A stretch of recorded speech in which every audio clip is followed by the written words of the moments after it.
BJP थी, BJP है, BJP और मोदी हटेंगे। ये जो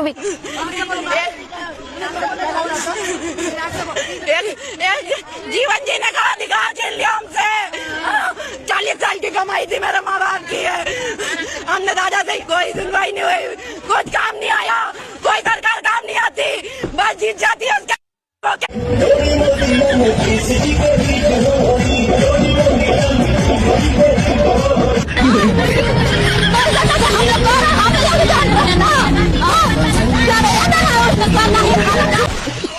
मोदी चिंता नहीं कीजिएगा, कलेजा ऊंचा करके रहिएगा। तो दादी जब घरटा बुले जाते भेঙে দিলেন তখন दादी বক্তব্যটা আবার শুনুন। शांति पाएगा, पाएगा।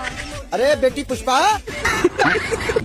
मेरी बात सुनिए, अगर 2014 के बाद से वोट चोरी हो रही है तो मैं तो कहती हूँ ऐसी वोट चोरी होनी चाहिए, डंके की चोट पे होनी चाहिए। आप संविधान का उल्लंघन करने की बात कर रहे हैं, आप लोकतंत्र वाली बात नहीं कर रही हैं। सरकार हिंदुओं की नहीं है, मैं बोल रही हूँ, कोई भाजपा सरकार हिंदुओं की नहीं है, हिंदुओं का कोई नहीं है।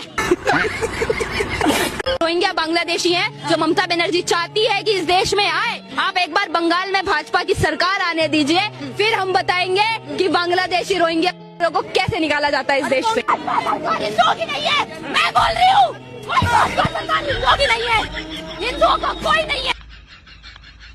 बीजेपी किसी के बोल देने पे रुकेगा नहीं, ये बीजेपी का झंडा है, साला हरगिज झुकेगा ना।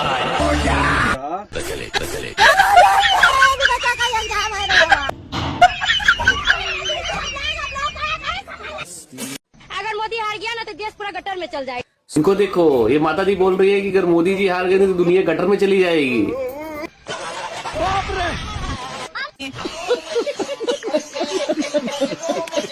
एक हाथ जोड़कर विनती करता हूँ, मैंने मेरी लाइफ बर्बाद किया हूँ।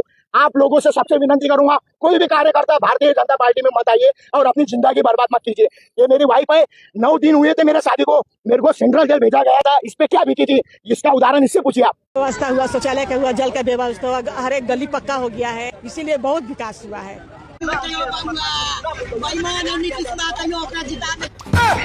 अगर नरेंद्र मोदी हार गए तब क्या होगा? कहाँ से सपना देखे हो, कहाँ के हो तुम्हारी औकात क्या है कि ये सब तो बोले हो? हम नहीं पूछ रहे हैं, बोले कैसे बोले? हम औरत है ना, घर को संभाल सकते हैं, तू तो मेरा भाई है, कंधे से कंधा मिला के संभाल लेंगे, तुम्हारे जैसे टप्पू चच्चू को नहीं जरूरत है, समझे कि नहीं? अब बताओ, अगर मोदी जी ऐसे कर रहे हैं, अगर हमें पहले मालूम होता मोदी जी ऐसा करेंगे तो हम तो उनको वोट ही नहीं देते। बीजेपी हटा, बीजेपी हटा।